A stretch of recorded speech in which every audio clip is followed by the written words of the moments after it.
I want to talk about telling time or the review of time again because something came into my mind when I was telling time, and I was thinking about it, and I thought about making a video about this because in some countries, in some parts of the world, they do use a 24-hour format, whereas in the Philippines, the only time we use 24-hour formats would be like in the military and hospitals and other settings. But in everyday life, right, in Cebuano, time is expressed in a 12-hour format. So whatever you see on the clock, it's what it's gonna be literally.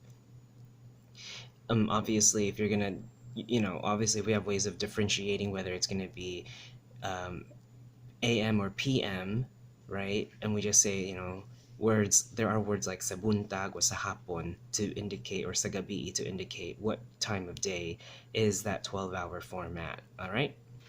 So for example, if I say alas tres, it's just at 3 o'clock. But if I want to be specific, alas tres sa buntag, or alas tres sa buntag, which is 3 early in the morning or 3 in the morning, right? So there are ways in Cebuano where we can express things that way. This video is just a little review about telling time because I do want to talk about some stuff with telling time. So here I have a list of just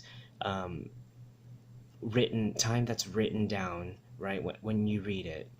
But here is probably what you'll most commonly see. But how are you going to tell from the numbers, if how are you going to pronounce how are you going to enunciate the numbers if you don't know how to express them? So that's why I wrote them, right? So the first one is alas 12. That's easy, right? 12 o'clock.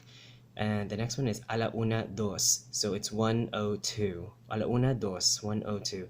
Now remember, ala is that fixed with una because in Spanish, una is singular. It's not plural. So everything else besides una is going to be ala. Is going to be alas, sorry. With the exception of una, everything else will have alas, right? Ala, and it's one word. Unlike in Spanish, it's two words, it's one word. All of this is one word. Alas, ala, alas, alas, alas, alas. They're all one word. So, ala una, dos, 1:02. And remember, it's just only with una. And it's una is singular, it's only going to be for the number one. But it's the feminine form that we take, una, not uno. Una, why? Because it's time. And time is feminine, or la hora. There you go, la hora, because it's the hour, and la hora in Spanish is the hour, and it's feminine, so that's why we took the feminine, or we borrowed the feminine form of the noun, una, instead of uno. So a la una, dos, 1:02. A las 6:30, 6:30. Now, if it's half, right? If it's half of the clock, we have a special way of saying it. It's just imedia, right? Imedia. Not media, but imedia. It's one word. A las 6:30, right? So 6:30. Oh, a las 6:30. When you look at your watch or a clock and you see that it's at the 30, the long hand is at the 30 or halfway, we can just say imedia. You don't need to say a las 6:30. You can say a las 6:30. Okay, great. I understand that. So imedia again is one word.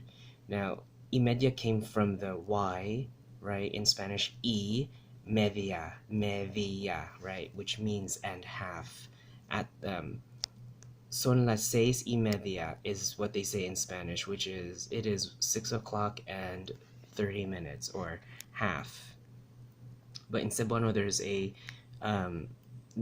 a borrowed way of saying it, a las 6:30, and imedia is one word, not two, so don't put the E or a Y and then media. Next is a las 6:33, right? A las 6:33. You literally read it as it is. Alas, right? Starting with alas and then 6:33. Next one is a las 2:05, it's 2:05. Next one is a las 4:11, 4:11. Now remember, after 15, there's that 16, there's that E again, that E that will combine, just like this one, this last one, a las 5:44, right? Anything after 15, which is 15, will have that E in it, just like here, 33, 44. So you're gonna keep that in mind, that it's gonna have that E after 15, all right? And finally, down here, I have just miscellaneous vocabulary that can help you, right? 10, 15, 5, 2, 20, whatever, right? Whatever number you want, plus minutos pasado means minutes past, right? So for example, 20 minutos pasado, 20 minutes past, right? Or 20 minutes have passed. And then the last one again is the mixture of both ordinal and cardinal. Well, no, I'm sorry, of just not of one of the sets. I forgot it was. I think it's ordinal. I could be wrong, but it's mixture of the indigenous and the Hispanic set, right? So usa, duha, tulo, upat, blah blah blah blah, right? Whatever indigenous, ka oras, minuto, segundo, pasado. So usa ka oras pasado or duha ka minuto pasado, tulo ka segundo pasado. So 1 hour have passed or 2 minutes have passed, 3 seconds have passed, right? So just remember that construction and it will help you out. I guarantee this will help you big time. But again, in the Cebuano language, time is expressed in a 12-hour format. We never express it using the 24-hour format, okay? Now, if we do express time in the 24-hour format, we have to revert into the indigenous set or into the borrowed English set of numbers, okay? Which is 13 hours, 14 hours past. So if someone is going to ask you the time and you need to reply, it's going to be either the English set or the indigenous set. So on the 24-hour format, so you can be like, oh, it's 23:11 or 14 hours and 3 minutes. So you have to use either one of those, but you never use the Spanish or the Hispanic set for the 24-hour format. And I hope this can help clear up some information.